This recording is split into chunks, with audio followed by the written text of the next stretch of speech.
देखिए, माननीय मुख्यमंत्री जी ने जो हरदोई को इस 4 लेन की सौगात दी थी, जो 31 मार्च को जिसकी स्वीकृति हमें शासन से मिली थी, आज उसके भूमि पूजन का कार्यक्रम था।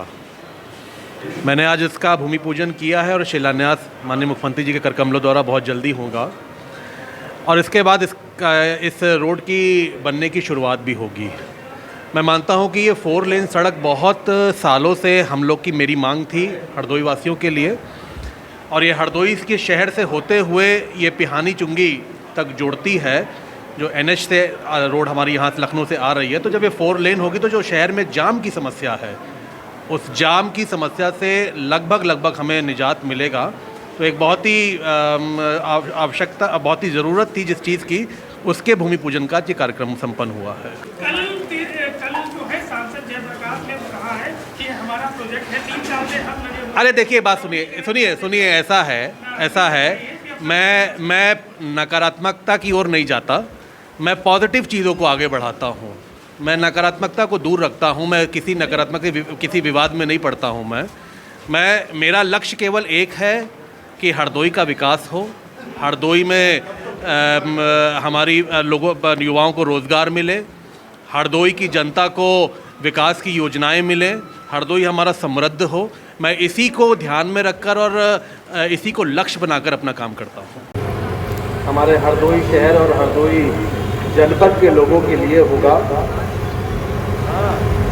आज भूमि पूजन के कार्यक्रम के अवसर पर हमारे बीच में मंच पे मौजूद हमारे भारतीय जनता पार्टी के यशस्वी जिले के अध्यक्ष श्रीमान अजीत सिंह पपन जी, हमारी हमारी जिला पंचायत की अध्यक्ष आदरणीय श्रीमती प्रेमावती जी, इस कार्यक्रम की अध्यक्षता कर रहे हमारे बहुत ही वरिष्ठ आदरणीय श्री महेंद्र पाल सिंह जी, मंच पे हमारे प्रमुख श्री पंडे सिंह जी, धर्मेंद्र सिंह जी, धनंजय मिश्र जी, शुभम सिंह जी, हमारे जिला पंचायत के सदस्य विजय सिंह।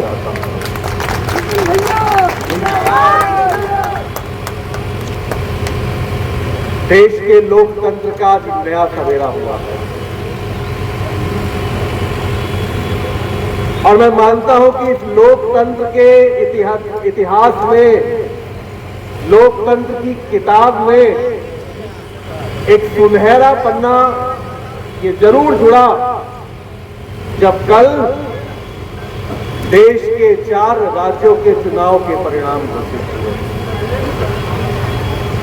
भारतीय जनता पार्टी ने प्रचंड बहुमत के साथ बंगाल और असम में अपनी दमदार जीत दिखाने का, लेने का काम किया। और ये वही बंगाल की भूमि है जिस बंगाल की भूमि से हमारे जनसंघ के संस्थापक श्यामा प्रसाद मुखर्जी जी ने ये नारा दिया था देश में कि इस देश में 2 विधान हमें स्वीकार नहीं। ये सपना मुखर्जी जी का था और उन्होंने उस नारे के साथ इस देश में आंदोलन की शुरुआत करी। इस देश की दमनकारी सरकार, जो कांग्रेस पार्टी के लोगों ने इस देश में इमरजेंसी लगाने का काम किया था, उस समय उस सरकार के खिलाफ आंदोलन चलाने का काम अगर किसी ने किया था तो वो हमारे श्यामा प्रसाद मुखर्जी जी ने किया था।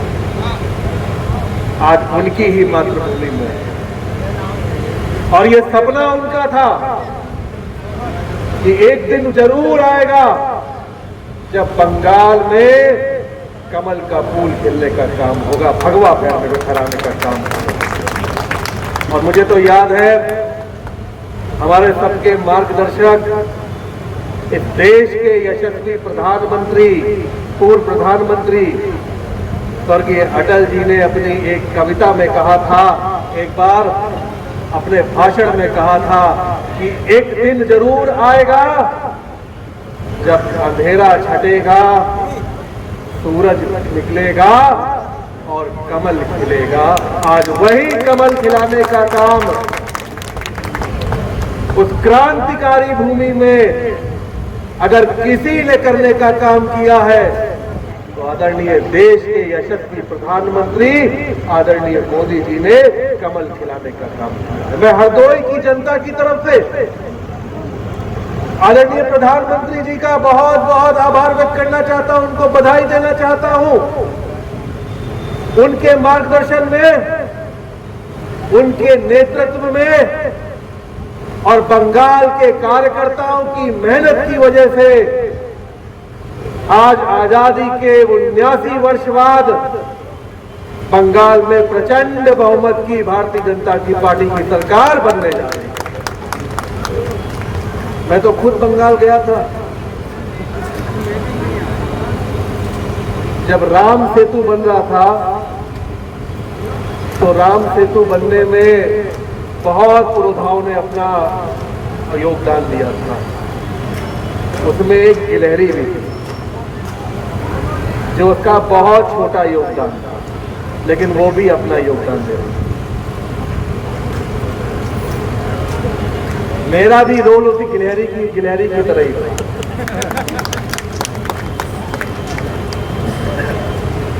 मैं तो बंगाल की भूमि में गया, बंगाल में गया 5 दशकों से। पहले 35 वर्ष कम्युनिस्ट की सरकार ने और उसके बाद 15 साल टीएमसी की सरकार ने बंगाल में दमन की राजनीति करने का काम किया। बंगाल के नौजवानों के रोजगार को हड़पने का काम किया। बंगाल में रहने वाली माताओं बहनों को असुरक्षित रखने का काम किया। बंगाल में घुसपैठियों को घुसाकर बिठाकर उन्होंने बंगाल के बंगालियों के अधिकारों को छीनने का काम किया। और वहां की जनता ने यह तय कर लिया था इस चुनाव में कि अब हम ये दमनकारी सरकार को बंगाल की धरती पर नहीं रहेंगे। और आज उसका नतीजा आप लोगों के साथ।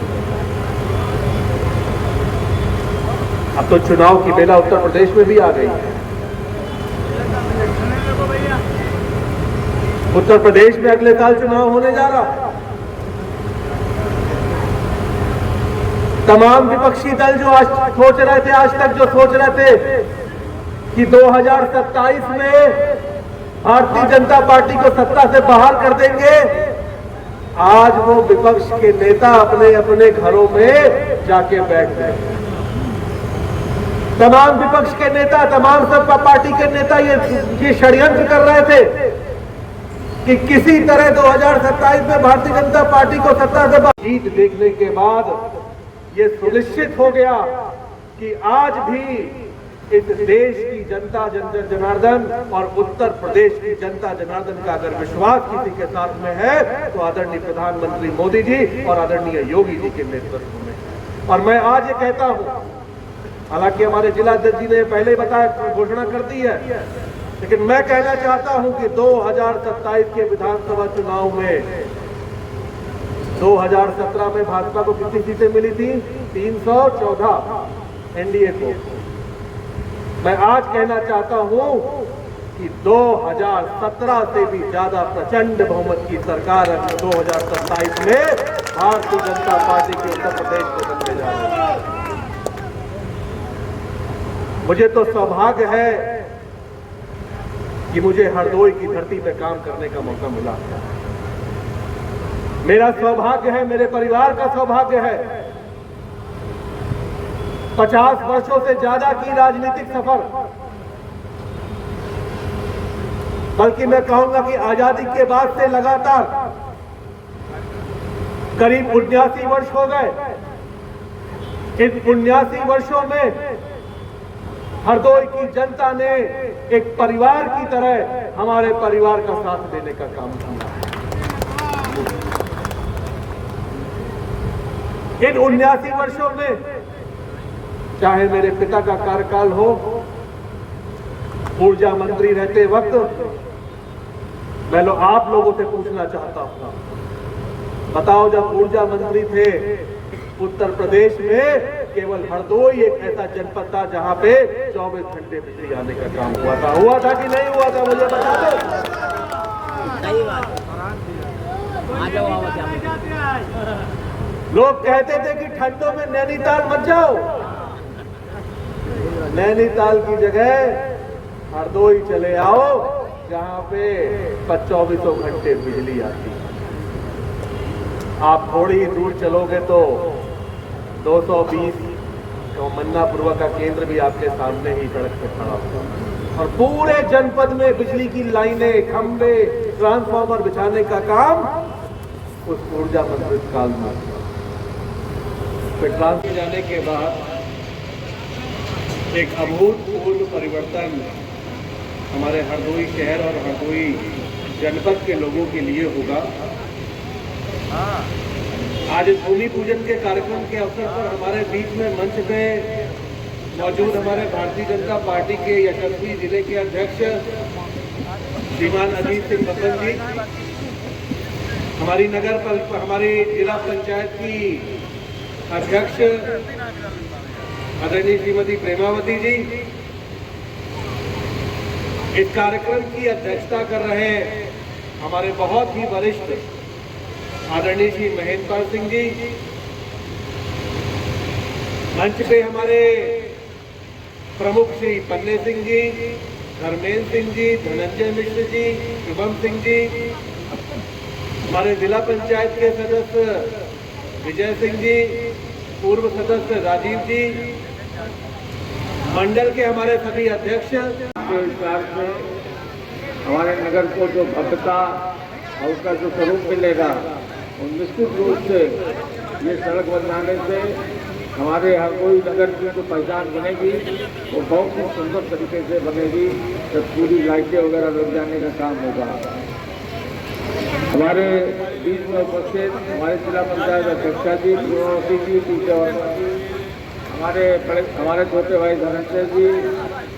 धनंजय मिश्रा जी, ब्लॉक उनका बड़े भाई पन्ने सिंह जी, राजीव सिंह जी, इस कार्यक्रम की अध्यक्षता कर रहे हमारे लाल पाल के हमारे महेंद्र सिंह जी, सभी सम्मानित मंच और उपस्थित हमारे माननीय नितिन अग्रवाल जी के सभी प्रधानगण, पूर्व प्रधानगण, सभी हमारे नगर से आए हुए हमारे सभी सभासदगण, सभी लोगों का मैं इस मंच के माध्यम से स्वागत करता हूँ।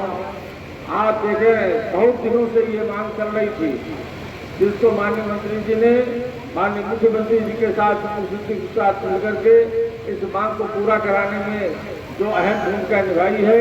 हम सब लोग कर्तव्य ध्वनि के साथ माननीय मंत्री जी का हार्दिक स्वागत और अभिनंदन करें।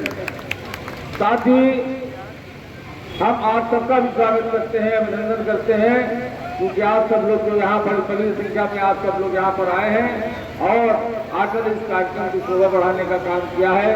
बहुत बहुत धन्यवाद, क्योंकि हमारे जिला पंचायत अध्यक्ष जी को और माननीय मंत्री जी को आपके बीच में आके अपनी बात कहने का उनका भी स्वागत करते हैं। बहुत ज्यादा मैं कहते हुए इतना ही कहूँगा कि हरदोई विधानसभा क्षेत्र में जो विकास के कार्य हो रहे हैं, इसके लगे हुए जनपद में भी जो विकास के कार्य हुए हैं, हमारे 2014 के बाद केंद्र में जब से मोदी जी की सरकार बनी और 2017 में जब से प्रदेश में योगी जी की सरकार बनी, हमारे माननीय जनप्रतिनिधियों ने, माननीय मुख्यमंत्री जी सहित जो ये विकास के कार्य इससे पहले आपको देखने को नहीं मिलते। इससे पहले आप देखते थे सड़कें टूटी पड़ी, पानी की व्यवस्था नहीं, बिजली की व्यवस्था नहीं, बिल तो आते थे लेकिन बिजली नहीं आती थी। आज इन सब कार्यों को हमारी सरकारों के द्वारा किया जा रहा है। जनता के लिए, आम जनमानस के लिए सरकारें काम कर रही हैं, गरीब के लिए, नौजवान के लिए, महिला के लिए, किसान के लिए।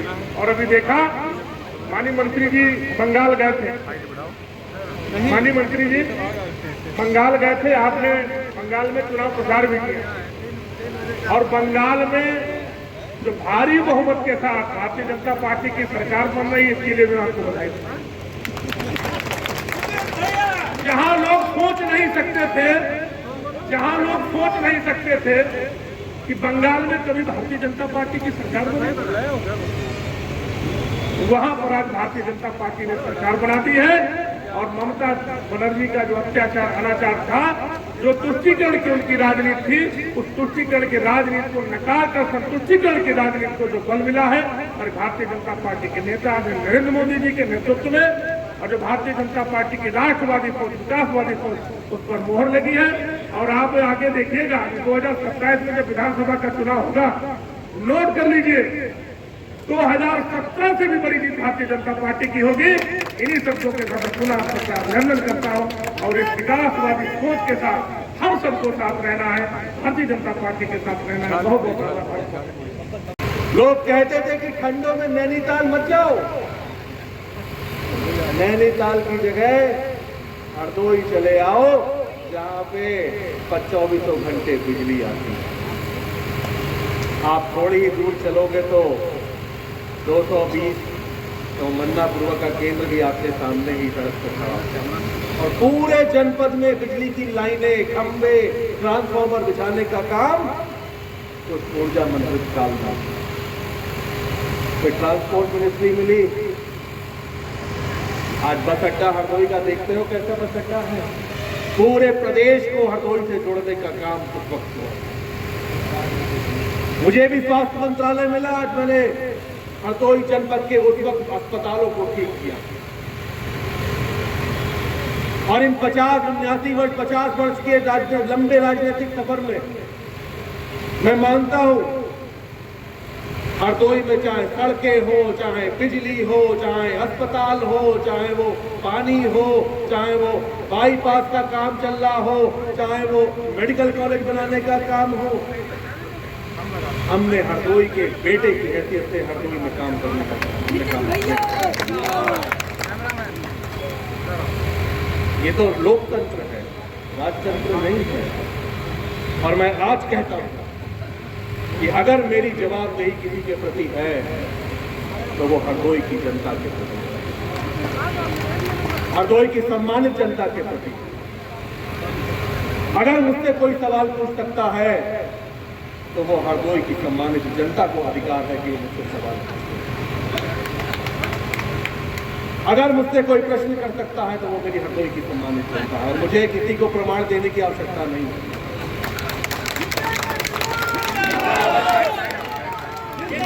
ये प्रमाण तो हरदोई की जनता के दिलों में है कि किसने हरदोई का विकास किया है और किसने हरदोई को उत्तर प्रदेश के नक्शे पे चमकाने का काम किया है।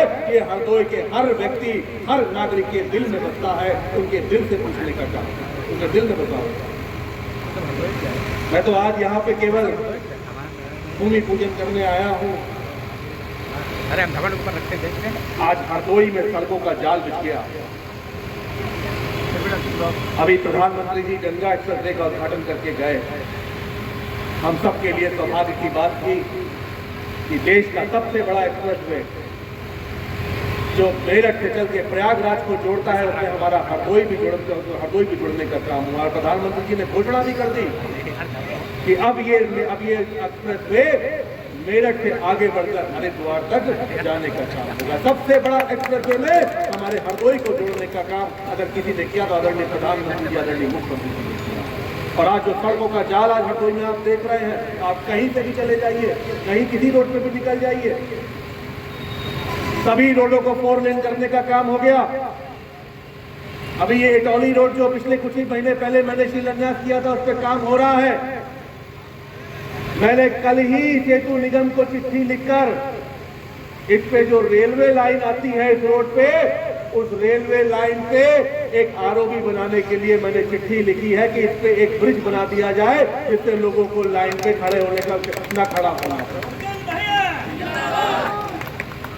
और मैं तो कहता हूं कि लोकतंत्र में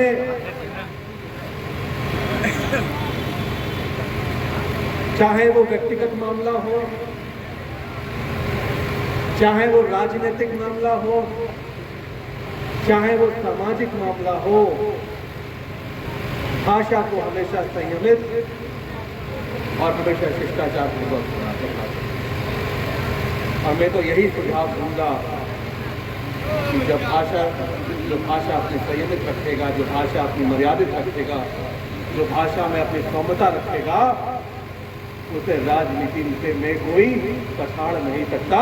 जनता उसके साथ साथ अपने आप खड़ी हो जाती है। मैं कहूँगा मेरा सौभाग्य कि मुझे हरदोई की धरती को पे सेवा करने का अवसर मिला और मैं आप लोगों को वचन देता हूँ कि जब तक तुम्हारा ये बेटा जीवित है, जब तक उसके सांस में, जब तक उसके शरीर में सांस की एक खून की एक बूंद भी है, जब तक उसकी सांस चलेगी, तुम्हारा ये बेटा हरदोई के सम्मान और स्वाभिमान को लेकर लड़ाई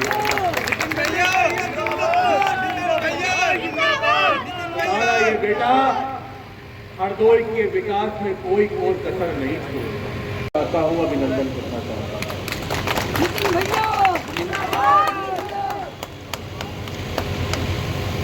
देश के लोकतंत्र का नया सवेरा हुआ और मैं मानता हूं कि इस लोकतंत्र के इतिहास में, लोकतंत्र की किताब में एक सुनहरा पन्ना ये जरूर जुड़ा जब कल देश के 4 राज्यों के चुनाव के परिणाम भारतीय जनता पार्टी ने प्रचंड बहुमत के साथ बंगाल और आसाम में अपनी दमदार जीत दिखाने का, लेने का काम किया। और ये वही बंगाल की भूमि है जिस बंगाल की भूमि से हमारे जनसंघ के संस्थापक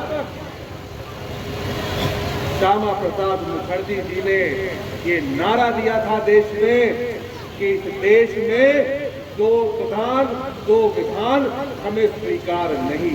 ये सपना मुखर्जी जी का था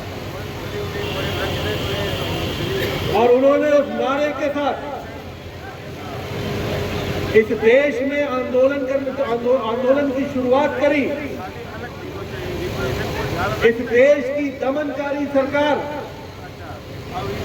जो कांग्रेस पार्टी के लोगों ने इस देश में इमरजेंसी लगाने का काम किया था, उस समय उस सरकार के खिलाफ आंदोलन चलाने का काम अगर किसी ने किया था तो वो हमारे श्यामा प्रसाद मुखर्जी जी ने किया था। आज उनकी ही मातृभूमि और ये सपना उनका था कि एक दिन जरूर आएगा जब बंगाल में कमल का फूल खिलने का काम होगा, भगवा फहराने का काम होगा।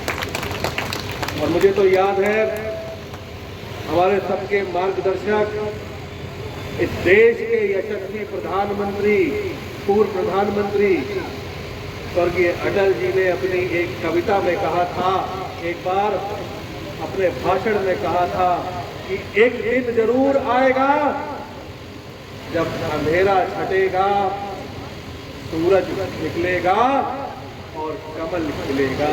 आज वही कमल खिलाने का काम उस क्रांतिकारी भूमि में अगर किसी ने करने का काम किया है तो आदरणीय देश के यशस्वी प्रधानमंत्री आदरणीय मोदी जी ने कमल खिलाने का काम किया। मैं हरदोई की जनता की तरफ से आदरणीय प्रधानमंत्री जी का बहुत बहुत आभार व्यक्त करना चाहता हूं, उनको बधाई देना चाहता हूं। उनके मार्गदर्शन में, उनके नेतृत्व में और बंगाल के कार्यकर्ताओं की मेहनत की वजह से आज आजादी के 79 वर्ष बाद बंगाल में प्रचंड बहुमत की भारतीय जनता पार्टी की सरकार बनने जा रही है।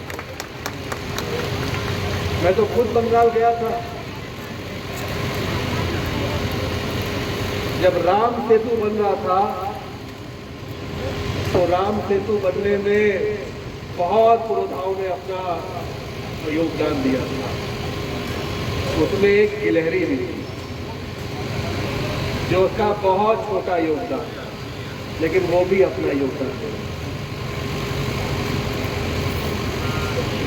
मेरा भी रोल उसी गिलहरी की तरह ही।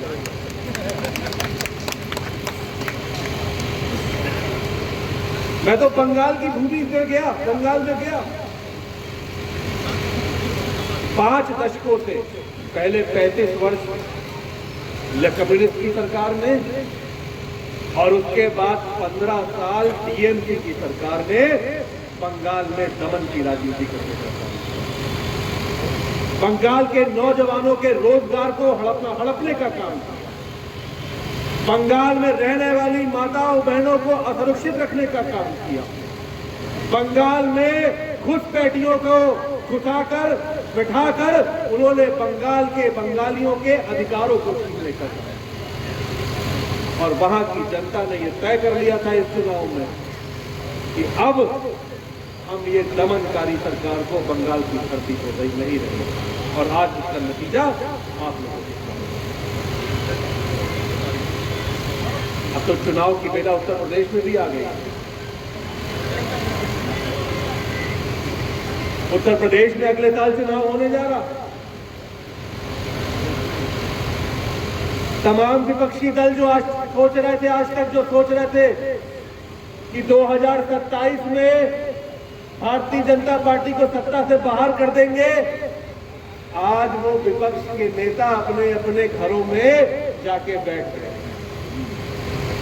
तमाम विपक्ष के नेता, तमाम सपा पार्टी के नेता ये षड्यंत्र कर रहे थे कि किसी तरह 2027 में भारतीय जनता पार्टी को सत्ता से बाहर कर दो।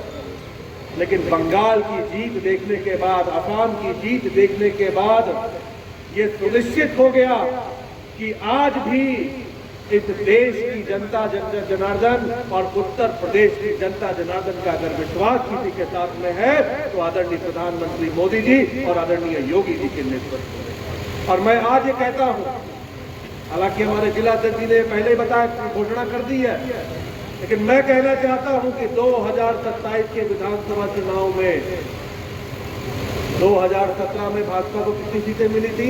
314 एनडीए को। मैं आज कहना चाहता हूं कि 2017 से भी ज्यादा प्रचंड बहुमत की सरकार 2027 में भारतीय जनता पार्टी के उत्तर प्रदेश में बनने जा रही है। मुझे तो सौभाग्य है कि मुझे हरदोई की धरती पे काम करने का मौका मिला। मेरा सौभाग्य है, मेरे परिवार का सौभाग्य है। 50 वर्षों से ज्यादा की राजनीतिक सफर, बल्कि मैं कहूंगा कि आजादी के बाद से लगातार करीब 79 वर्ष हो गए। इन 79 वर्षों में हरदोई की जनता ने एक परिवार की तरह हमारे परिवार का साथ देने का काम किया। इन 79 वर्षों में चाहे मेरे पिता का कार्यकाल हो, ऊर्जा मंत्री रहते वक्त, मैं आप लोगों से पूछना चाहता हूं, बताओ जब ऊर्जा मंत्री थे उत्तर प्रदेश में केवल हरदोई एक ऐसा जनपद था जहां पे हमारे मंत्री जी और सभी पदाधिकारी क्षेत्रीय और सभी आए हुए हमारे अतिथि, पार्टी कार्यकर्ता, सोशल मीडिया, सभी का इस कार्यक्रम में आभार व्यक्त करती हूँ, शुभकामनाएं प्रदान करती हूँ। आज ये दिन जनपद हरदोई के विकास इतिहास में एक स्वर्णिम अध्याय के रूप में दर्ज होने जा रहा है। माननीय मंत्री श्री नितिन अग्रवाल जी के कर कमलों से हरदोई पलिया लखनऊ राष्ट्रीय राजमार्ग 4 लेन सड़क के शिलान्यास का यह पावन अवसर केवल एक निर्माण कार्य का शुभारंभ नहीं है, बल्कि विकास, प्रगति और समृद्धि के लिए नए युग का उद्घोष है। आज बेहतर सड़कें व्यापार को गति देती हैं और अर्थव्यवस्था उतनी ही सशक्त होती है बेहतर जितना हमारा राष्ट्रीय राजमार्ग सशक्त होता है।